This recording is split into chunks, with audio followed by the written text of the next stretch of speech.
জয়ন্ত সিং এর এই বারবারন্ত নিয়ে বারবার করে অভিযোগ উঠছে এবং বক্তব্য আসছে। ঠিক কি বক্তব্য আসছে, মোহাম্মদ সেলিম কি বলেছেন, অপরদিকে বিজেপির তরফ থেকে শ্রমিক ভট্টাচার্য কি বলেছেন শোনাবো। এটা গণ নয়, এই সব গোটা দেশের রাজ্যের মানুষ মিলে, জেলার মানুষ মিলে করছে। এটা আরএসএসের হচ্ছে তোমার গিয়ে ট্রেনিং। তার বই থেকে একটা পাতা তৃণমূল নিয়ে আসে এবং সেখানে দাঁড়িয়ে তার যেটাকে বলে আমি আইন, তৃণমূলের যে যেখানে লোকাল মাতব্বর মস্তান, তাকে তার মাতব্বরই রাখার জন্য সেটা দেখাতে হয় সে হচ্ছে দণ্ডমুণ্ডের কর্তা। শুধু এই উপনির্বাচন, নির্বাচন, পঞ্চায়েতে ভোট লুট করতে সাহায্য করবে, তোলা তুলে 75% কালীঘাটে পাঠাবে এবং তারপরে সে যাকে খুশি নির্যাতন করতে পারে।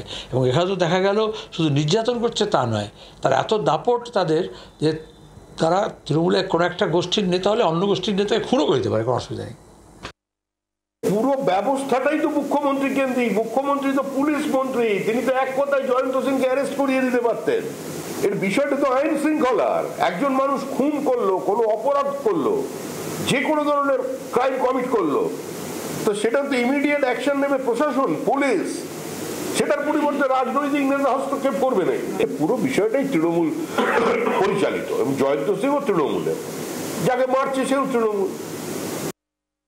আর এই প্রসঙ্গ নিয়ে আপনাদের কাছ থেকে আমরা মতামত চেয়েছিলাম। প্রচুর মতামত ইতিমধ্যেই আপনাদের এসছে এবং আমরা যে প্রসঙ্গ তুলে ধরেছিলাম আপনাদের সামনে সোশ্যাল মিডিয়ায়, এবং তার পরিপ্রেক্ষিতে আপনাদের মতামতও কিন্তু আমাদের মধ্যে এসে উপস্থিত হয়েছে সোশ্যাল মিডিয়ায়। সেই বক্তব্য আপনাদের সামনে আমরা তুলে ধরেছি।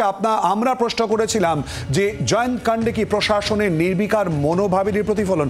পরপর কিন্তু আপনাদের প্রতিক্রিয়া আমরা পেয়েছি এবং প্রচুর বক্তব্য, আপনাদের যে মতামত তা কিন্তু উঠে আসছে। সেই জায়গায় দাঁড়িয়েই প্রশ্ন মূলত প্রথমেই চলে যাব সম্বিতের কাছে। সম্বিত, আমাদের সময় সংক্ষিপ্ত, প্রত্যেকের কাছে যে প্রশ্ন নিয়ে চলে আসবো, অর্থাৎ মূলত প্রশাসন যদি আরো আগে থাকতে কড়া হাতে অবস্থান নিত তাহলে কি এই পরিস্থিতিগুলো আটকানো যেত? শুধু জয়ন্ত নয়, পরপর অনেক ঘটনা।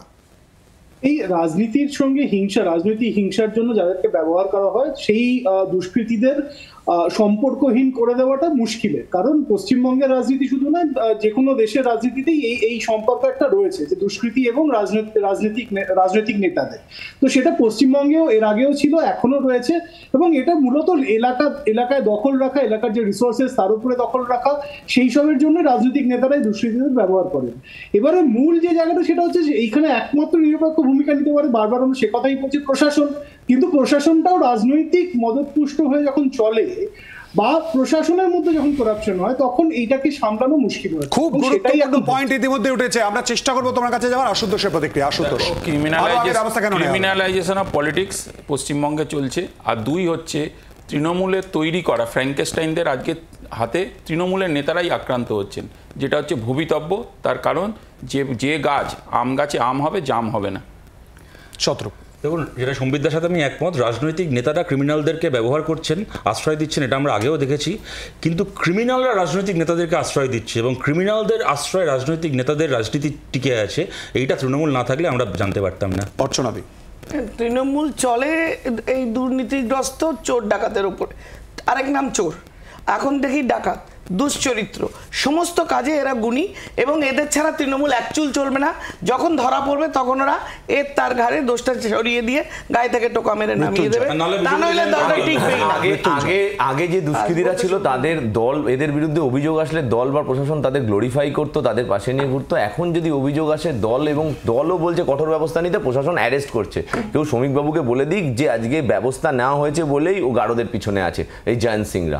আমাদের এই যে পরিবর্তন, এইটা কিন্তু তৃণমূল সরকারের সময় হচ্ছে, এইটাই পরিবর্তন, এটাই মানুষ দেখতে চেয়েছিল, এটাই বারবার হচ্ছে।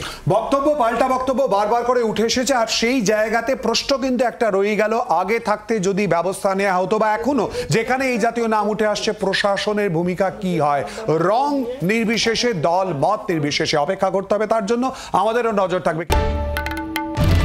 বাংলার আওয়াজ, বাঙালির আবেগ, জি 24 ঘন্টা।